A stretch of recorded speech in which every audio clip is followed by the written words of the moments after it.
Thank you for joining us tonight for the virtual opening of our current exhibition at the In Liquid Gallery, Satirical Candidacy. Satirical Candidacy is a two-person exhibition of Deanna McLaughlin and Florence Weisz's politically based work as a nod to the upcoming November elections. Through their use of wry humor and uncanny wit, McLaughlin and Weisz investigate candidates, policies, and our current state of world affairs. Deanna McLaughlin has produced a new body of work for this exhibition, with a special focus on our current president and the puzzling question of what is on his mind. Florence Weisz's included works consist of a retrospective of her 40-year series, Presidential Manipulation, where Weisz takes the likeness of a presidential candidate or a sitting president and alters it, offering the viewer a chance to recontextualize the men and women that we often feel like we already know. To see Satirical Candidacy in person, we are open to the public from noon to 5 p.m. on Saturdays, and by appointment only Wednesday through Friday, noon to 6. To make an appointment there will be a link that is entered into the chat box, or find out more at www.inliquid.org. I would like to take a moment to thank the Philadelphia Cultural Fund and the Pennsylvania Council of the Arts for their support of In Liquid, and to PNC Arts Alive for their generous support of the Everyone is a Collector campaign. We would also like to thank our many generous individual donors. It's people like you who make our free public programming possible. Thank you. Without further ado, I would like to introduce Deanna McLaughlin. Deanna is a sculptor based in Philadelphia, Pennsylvania. Her work is often a response to the throwaway mentality of the world around us, and Deanna's works are intended to be visually playful and fun, yet each piece is developed with a deeper intention. Examining the interplay of inequalities, for instance, her body of repurposed shopping cart furniture represents the arc of American consumerism, bridging the spectrum of homelessness to hedonism. So hello, Deanna. Hi. Thanks for having me tonight. Absolutely. So Deanna, you're undeniably a bit of a jester, and it's impossible for me to view your works, even the ones that deal with serious topics, and not just laugh. Can you talk a bit about your use of humor in your work and why it's a tactic that you use? The reason that I use humor in my work is because I don't think too many people in America take things serious enough, and I use it originally to draw people in, to get their attention, and also because there's just a lot of irony in our culture. The way that we view things and our perspective on a lot of major issues is really something that I don't think a lot of people consider as deeply as they might want to. And that's what's brought us to where we are today. So that's the reason I use irony or humor in my work. Yeah. Yeah, so you've been working on your series Cartrageous for a number of years, where you alter and manipulate found shopping carts. Can you talk about the symbolism of shopping carts and why they're such a common material in your practice? Yeah, the series has grown over more than 10 years. It has, in my opinion, the shopping cart represents the arc of our culture. And that is why I call it the series From Hedonism to Homelessness, or vice versa. But one spectrum of our culture, we have the homeless who are living with a shopping cart, carrying all of their belongings. At the other opposite spectrum are the hedonists who shop till they drop. Everything in between is the middle class in our class system. As long as people are entertained and provided with enough money to shop, they're distracted. And if you notice in our culture, those who have higher end incomes that shop at Bloomingdale's, there are no shopping carts at high end stores like Saks or, as I mentioned, Bloomingdale's, Nordstrom's. However, the big box stores, which is where a majority of middle class people shop, have really large carts. So in proportion to income feeding the culture, the middle class is our largest consumer. So the shopping cart, and each type of shopping cart, is made a little different. So I find each of them a little unique in their own property. In addition, the steel carts that I use are being replaced by plastic. So they become another way of becoming an icon. Particularly now, everyone's shopping online. So just like the telephone icon that you have on your iPhone, kids don't even know what a dial-up phone is anymore. But the shopping cart is becoming a little less relevant as people Amazon everything to their home. So Yeah. So your the shopping cart. your work most often stems from investigating societal behaviors like consumerism. Can you talk a little bit about what you're hoping to discover or what you're hoping audiences will consider with your work? I think that what my goal is that people will just consider a little deeper the meaning of what it is that we pay attention to when we are moving through our daily lives. We are more self-absorbed than ever, particularly because of computers and technology. People aren't interacting as they used to, sitting together, going over to one another's homes as frequently, well, particularly now with COVID. However, it's something that whenever you're moving through any piece of art, every piece of art tells a story. And I guess what I'm interested in sharing is the idea that as you reflect on our culture and thinking of the idiosyncrasies within it, you may want to think about things that are always more than what they meet the eye. And that's what I think my work to be considered as, that you see one thing, but if you consider it, there's a lot more to it. So speaking of things to consider, your newest work included in this exhibition does focus on Donald J. Trump a fair amount specifically. And so I am wondering artistically what draws you to him as a figure, and is the tactic of using a specific individual one that you think you'd be interested in continuing? So using Donald is because of the relevancy, and there's no question that there's a lot to work with in terms of the entertainment aspect. And I'd rather try to find the humor than the traumatic part.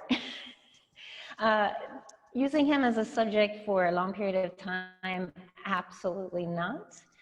What I think that Donald Trump has given to our culture, he has provided us with an unveiling, and I feel like the mask has been taken off in revealing in our culture all the discrepancies and the issues that have been around for decades. But here we are with the lid blown off, and now we're really examining what the issues are here in our culture, which have been here, but people have been preoccupied enough by running around. And now with COVID, the blessing has been that people have had a chance to sit and really consider what's happening within their own lives and others around them. So I don't see my work being a reflection on him per se, but more he is a puppet, as every president is. They are a representation of our culture, but it's not the president that's making the decisions. They're just a prop. Thank you, So, Deanna. yeah. So next, I'm going to introduce Florence, and after that, we'll have a chance to walk around and see some work in the gallery. I know that's what everyone is excited to see. So Florence Weisz was born in New York and maintained an art studio in South Orange, northern New Jersey, for 35 years. After earning a degree in fine arts from Douglas College, Rutgers University, she studied in Paris and then Jerusalem, where she also lived for 8 years teaching art in special education schools. In 2018, Florence relocated to the Philadelphia area, and we're so happy to have her. So, hello, Florence. Hi, how are you? Good. Good. So, you first started using a process called xerography in the 1980s. Can you tell us a little bit about that process, how it works, and what drew you to it? The xerography is, for artists, is a way of making art using the regular copier machine. And it's also called xerographic imaging or copier art or Xerox art.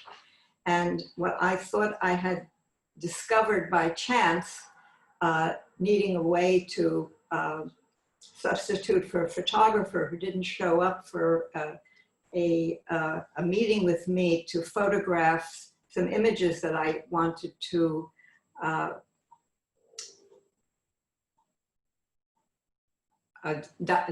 document changes in actually it was a face of a young girl that I cut out from a magazine with a big smile and freckles and braces. And I gridded her face, made face parts of her eyes and her nose and her mouth into a grid of 9 spaces. And when the photographer didn't show up, I didn't have a camera and came home discouraged. And my husband suggested that I go to the library and put the pieces down on the Xerox machine and document it that way.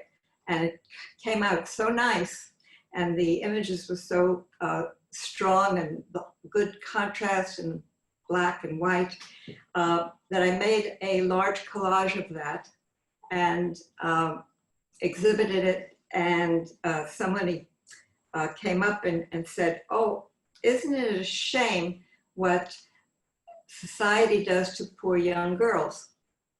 And I had never thought of it as making any kind of statement. I was just playing with the features and moving them around.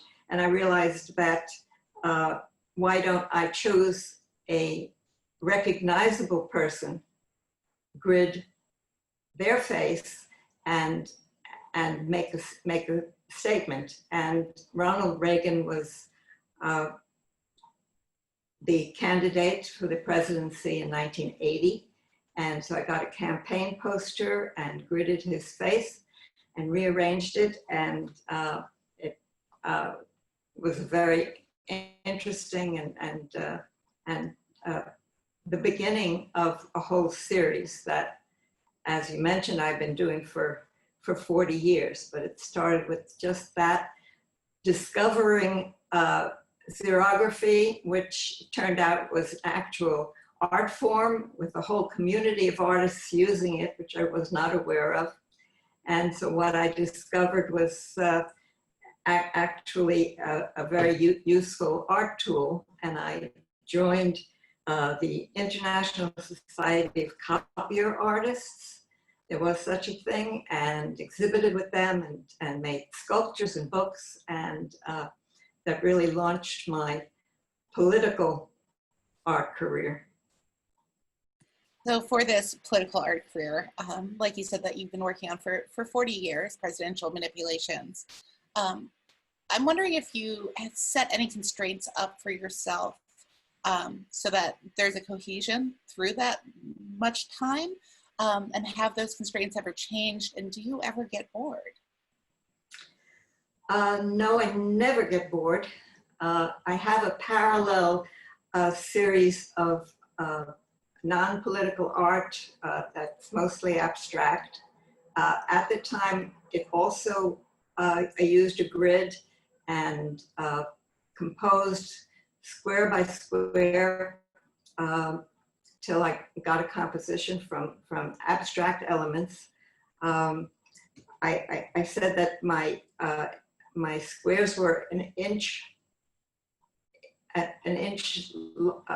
small, inch by inch, because that's all the time and space I had when my kids were small. And since then they've grown up and my squares are bigger. But I've had these 2 parallel series, multiple series.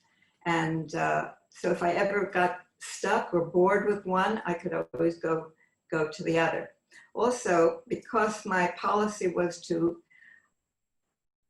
deal with the presidents only during the time of their tenure, either 4 or 8 years, I always got to switch. So no, never bored, not a minute. Great, thank you so much, Florence. So now we will, be turning on the feed from the gallery and get a chance to walk around and see some of the work, and especially for the work that, should be activated, get to see it in use while we're all socially distanced. Okay, so this is made from the game Operation as a model, obviously. And the reason that I chose Trump was not because Trump is our president, but the physique was there. So it was an easy bend on the topic. I used the original game as a reference for the layout and the imagery in the background, but modified it. I also had the idea of what I wanted to do if this game could be designed differently with, another 6 months. I would have made a Rolodex, actually. Instead of just having Donald Trump's face here, there could be multiple presidents all the way back to Uncle Sam, if you want to call it that. Because what you have in here, like the Operation game, this is something that you can play with. It has tongs that come with it. There's a little battery box that's underneath here. And when you go to reach in to get out the game pieces, if you touch the sides, it will make a sound when you touch the pieces. So each piece inside here is connected to an issue. Again, Mr. Trump has revealed things that have been building up through our culture for a long time. So the game pieces, I'll just pull some out quick. I have the Russian flag because this is obviously something that's been hot in the news. However, the ball and chain is connected to the IRS. That's the symbol for our IRS, if you don't know. The original game for Operation does have a piece in the hand. So of course we have a little clitoris in there. But when you look at these game pieces, there's more to them. Each game piece has a card that connects with it. And when you look at the card, the back of the card will reveal historical facts, many of them connecting back to the 16 and 1700s, bringing you up to our current day here in time, even some to 2020. So when you go in and you pick on a topic, if you hit the edges, it's going to beep. When you take out the game piece, you can read the card. So for instance, literacy is a major problem in our culture. 21% of Americans are functionally illiterate. There's Roundup, it's talking about toxic chemicals in our culture that relate to mental health issues. In the area of the groin in our game, we have a miniature Mr. Pence, and he is to represent homophobia. That's a picture of what the game piece looks like. On the back, you will read about the history of homophobia in our culture. I have addressed issues such as greed, medical marijuana. There's the KKK. And if you're wondering what Black Lives Matters relates to, you may want to be looking back at our Constitution with the 3/5 clause.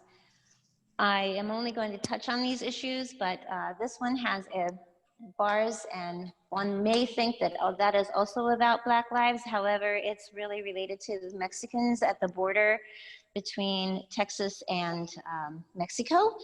What you may want to know is in 1917, there was a 17-year-old woman named Carlita Torres, and she started a riot. If you look up the back riots, you will learn that at our border, we used to fumigate daily. The women and men would disrobe, and they would be fumigated with toxic fumes every day they came across to work as day laborers. Later, the Nazi Germans used that very model to create the gas chambers during World War II. One other thing you may want to know is that of the 50 states in our nation, every 50 states teaches history a little differently.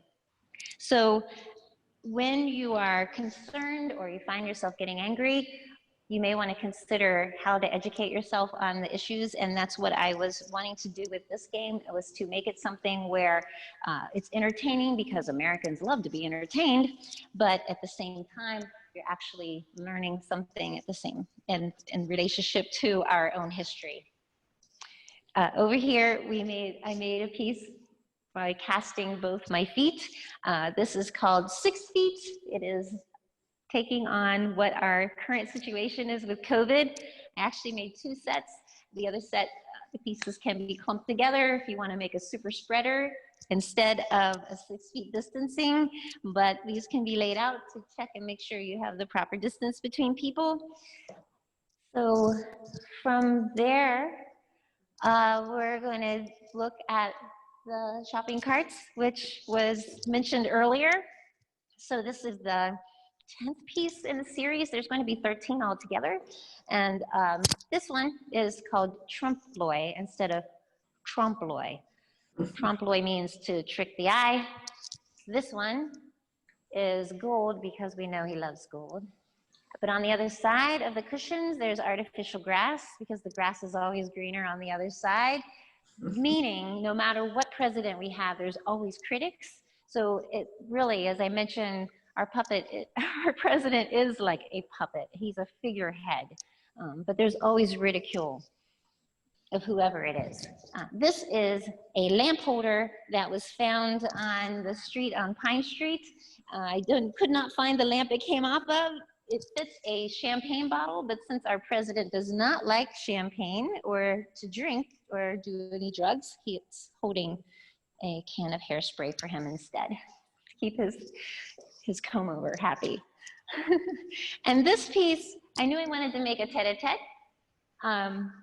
When I started making it, that's when the Weinberger trials were starting to happen, and the Me Too movement was very big in the media. So this is on wheels, and all of them are on wheels, so you can move them around and rearrange your home pretty easily, as well as clean underneath them. This one is made with 1-inch bent steel that I hand bent at NextFab. It's nice that they're open again. I modified these 2 carts by cutting them apart, and then I took the coupon holder and cut it in half and welded it on so there's a place here to hold your phone or your beverage. And because it is COVID right now, there are matching face masks you can choose, and there are 2 sets, so there are no arguments. But when you sit in this, you can go around in circles because what goes around comes around. It's called white collar crime.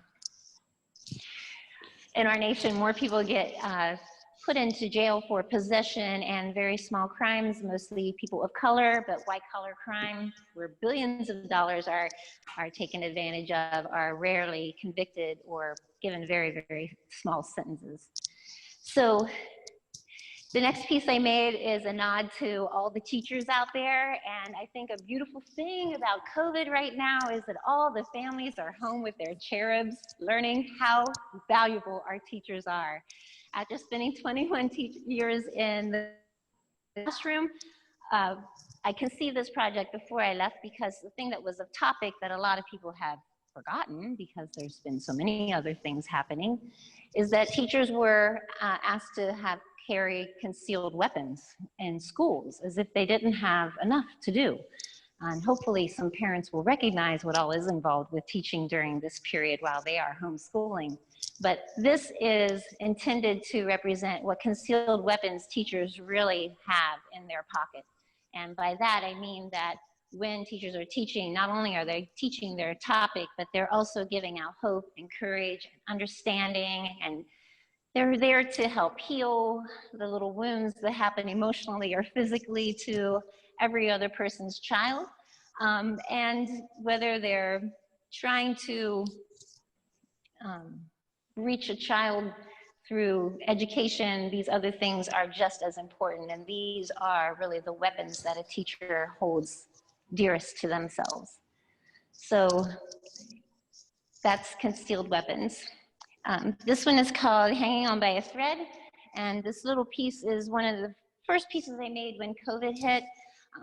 I felt that this pretty much represented what a lot of people were feeling like, that they were out on the edge and all wound up with a lot of anxiety, not knowing what to do, and trying to hold it together because when the world shut down, a lot of people didn't know how to direct their energy. a lot of anxiety in our culture. The other pieces that we're going to look at tonight is the Trumple Maker. And the Trumple Maker is something I worked on for 2 years to work out the problem. This is something that I started working on in 2016. And again, I was still teaching in public school, walking through the halls, hearing what was happening in the news and thinking, oh my God, what's going on in this man's mind? And somehow that took me to the magic 8-ball, because you just never know. By the way, the magic 8-ball has, this has a patent pending. The patent for the magic 8-ball has expired, in case anybody's wondering about these. But I made these brains in 2 variations. So there's Cheeto Orange and there's Midnight Glow in the Dark Twitter. So these 2 variations, the one that glows in the dark or the orange one, are each hand painted. I'm going to make 20 of each style for 2020.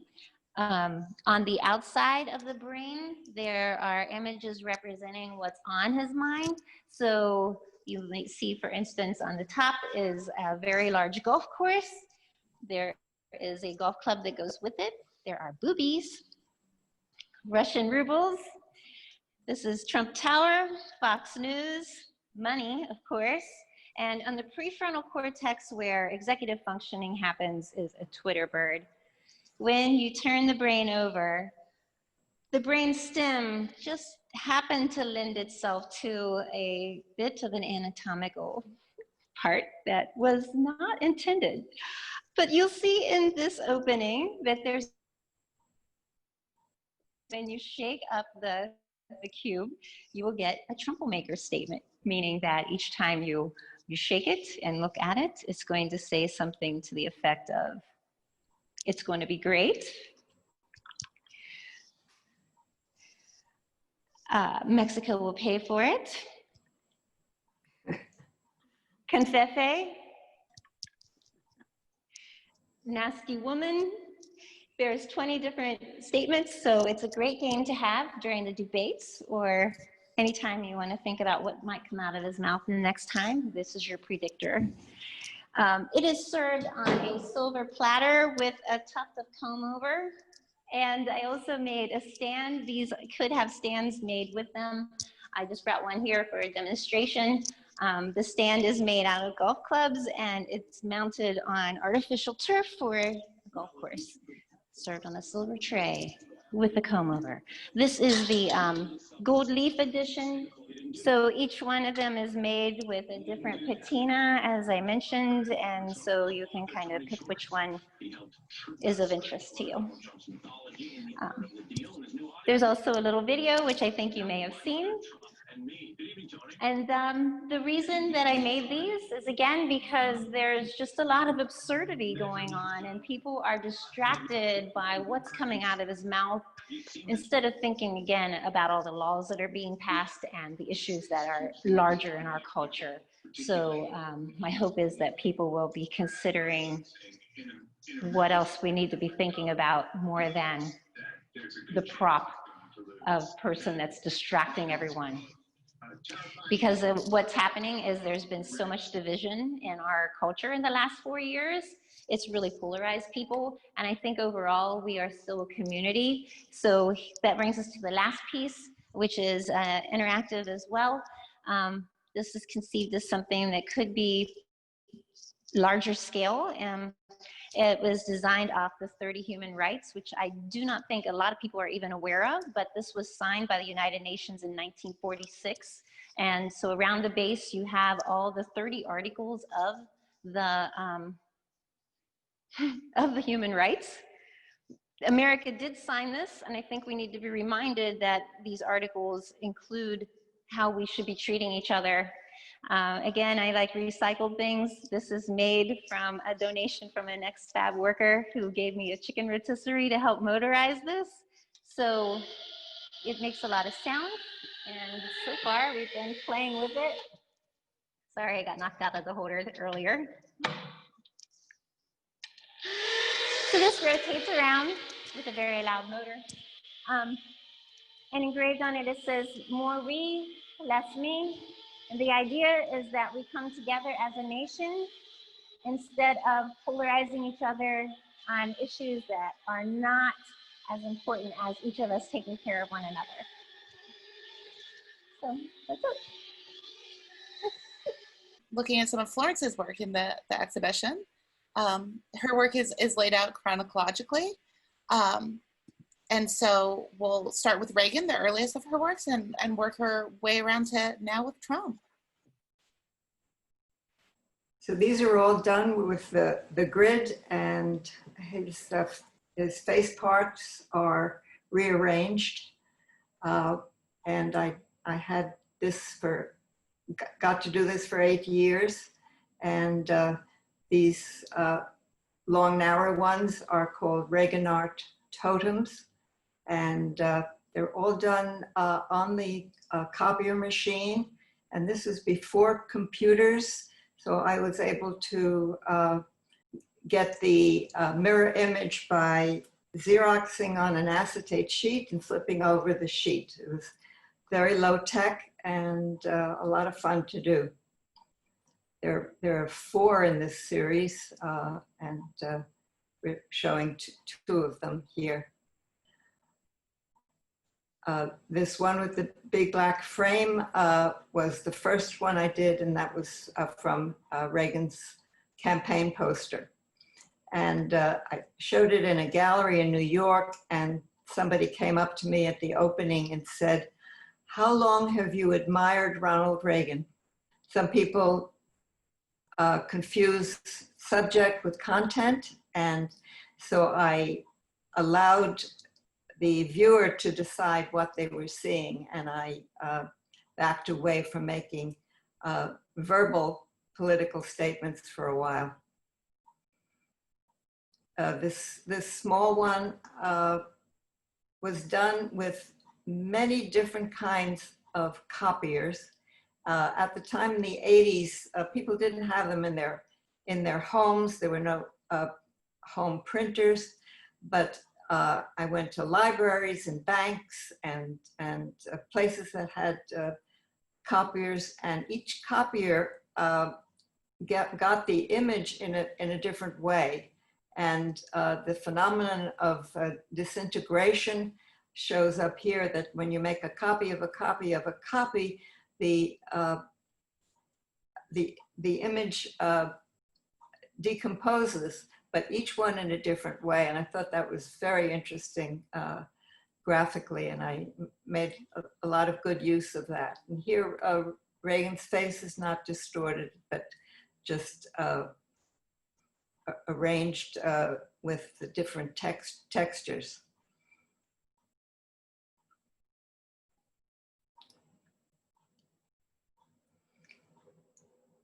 And this is George Bush Sr. We didn't know there was going to be a junior then. It's George H.W. Bush. And the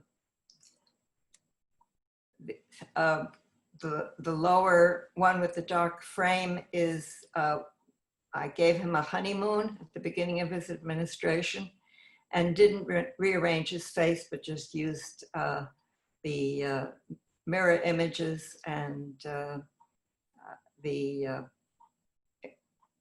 interest to me in the graphic representation. That was a lot of fun to do.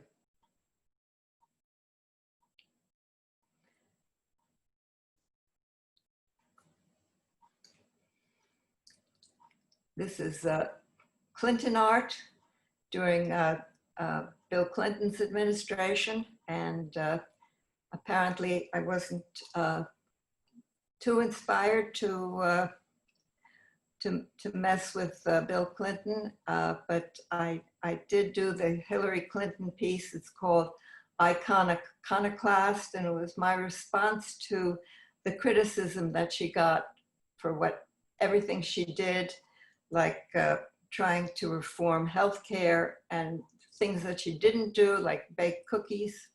And this was my first computer piece. This was done in Photoshop, and I made use of all the different filters in Photoshop, twist and pinch and polarization. And the images in the middle where she looks like an alien are actually just 9 portraits of her turned upside down.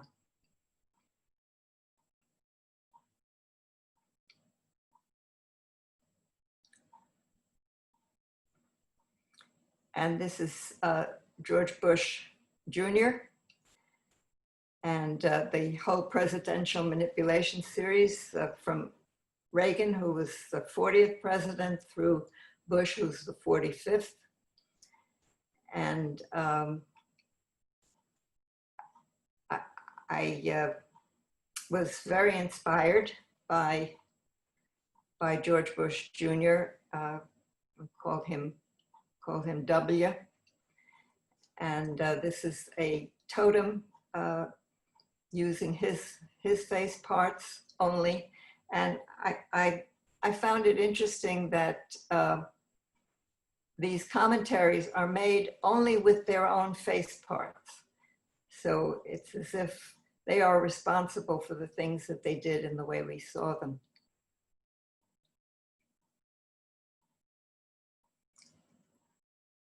And here are the Obama years, 2009 to 2017.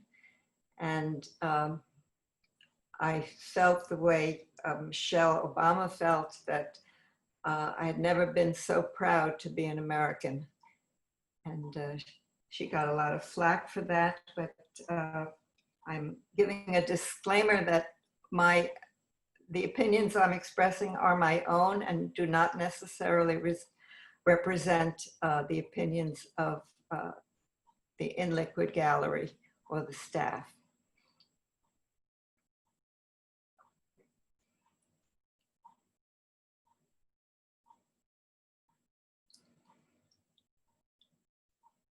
And now we come to Trump art. And except for this interactive installation, which unfortunately we can't interact with because of the coronavirus, it's a bipartisan interactive installation with Trump on the right and Biden on the left, and their face parts in trays organized by feature, mouth and cheeks and eyes and bridge of the nose. And under usual circumstances, I would invite viewers to express their views of the candidates by rearranging their features. I was asked why I abandoned the grid for the most part in this work. I had transitioned from exclusively grid works in both my abstract and my political work at the suggestion of a colleague who thought that I was too limited by the grid and too dependent on it. And she said, Florence, get out of your comfort zone, ditch the grid. And kicking and screaming, I finally did, and glad of it, because I was able to make these pieces that are a good deal less subtle than the other ones, but there's nothing subtle about Donald Trump, and I thought that they represented him very well. Here he is shredding Black lives, and here it's called fake news, where the newspaper is going into his head and coming out as shredded paper. He does the same to the flag, and this was the first one with the money, and this was the first one I did actually before he was elected. He was still a candidate, and I was sure he didn't win, and I didn't mind. I said, you know, if he doesn't win, I'll just put it facing the wall and never have to look at it again. It's $1 million bill going into his head and coming out as real shredded money that the US mint supplies from bills that were damaged and couldn't be used.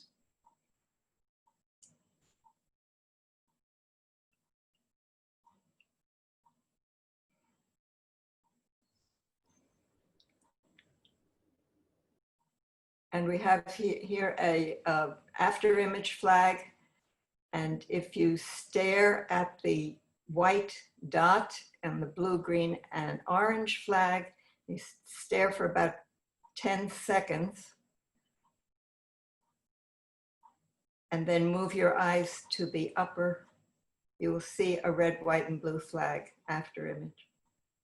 And Trump disappears. Thank you so much, Florence. So thank you both, Florence and Deanna, for talking a little bit about your work. So Florence and Deanna, I guess, do you have any questions for each other? It's always interesting to see, you know, work in balanced with each other. I love your work. It's been really great to be here in the gallery and see it in person. I highly encourage everyone to do that because I think you really can't get a sense of the depth of it until you're in front of it. There's a lot of detail to the works. Looks like it was a lot of fun to make. And I enjoyed yours thoroughly. Yeah, It was good. I think of this this work as art therapy for me, and it's a way to express my feelings in a productive, constructive way. I don't think Trump will agree with me, but oh well. So Florence, I noticed that there wasn't a lot of either Clinton art or Obama art. Does that maybe reflect your personal feelings about those presidents somehow? I call inspired when I'm inspired by the candidates, by the politicians. I mean that I'm outraged by the things they do and what they do to the country. So I found that the Democrats were more to my liking, but I'm not supposed to admit that. But that's the way it is, and I think I'm letting it all hang out with Trump, not pulling my punches. Yeah, yeah. So speaking of candidates and presidents that you maybe liked more, it seems, at least of the work that's included, that the Obama art had a lot more red, white, and blue color palette, and it seemed like it was just pretty much with Obama. Was there a reason for that, or did it just end up that way? I just thought that he was one of the best things that ever happened to this country. And, you know, I've embedded his face in the American flag. I mean, what could be better than that? The actual red, white, and blue American flag opposed to Trump's green American flag. Yeah. And going backwards. Yeah, there's a question for you. If you could make the operation game with a different president, I guess you mentioned like maybe doing a Rolodex. Who would be your next choice for the next president you would make it as? Oh, wow.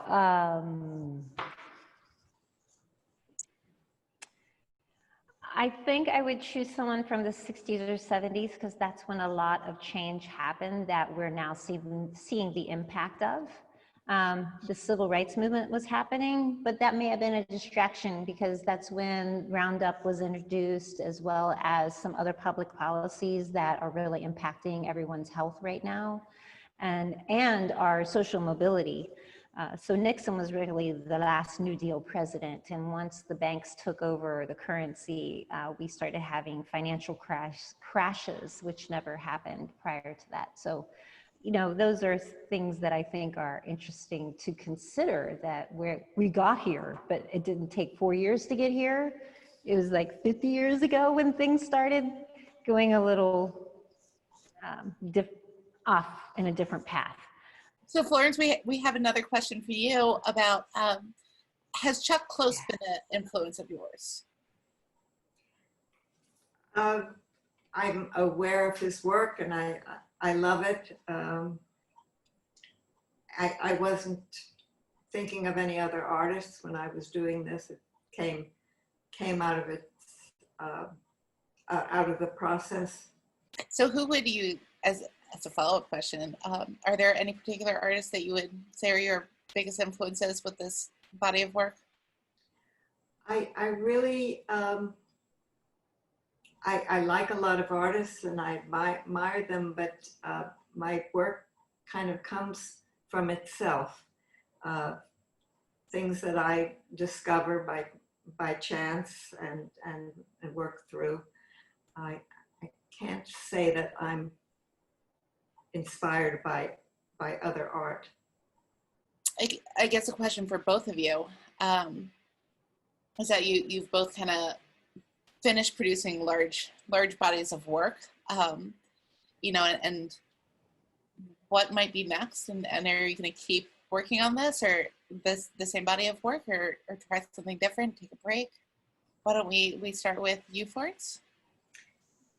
Well, if Trump continues to do outrageous things, I will be again inspired. We'll see. I have other ongoing series that I'd like to get back to. I have my Stripes and my Stones of Resonance series, and my Cautionary Tales, the blurry line between collecting and hoarding. I'm interested, I have some ideas for some more collections. So yeah, I have plenty to do and never bored. Deanna, what about you? What's next?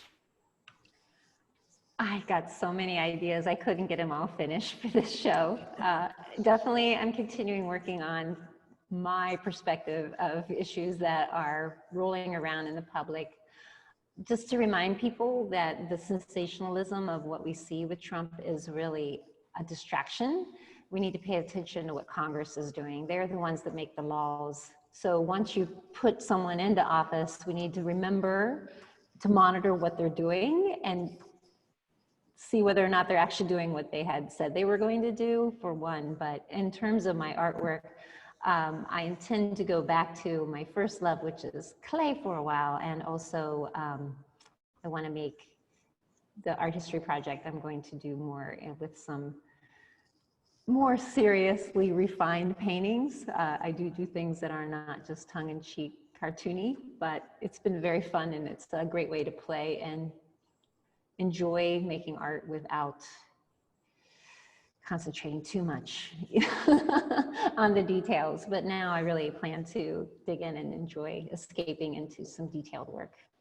This will be a good place to stop for the evening.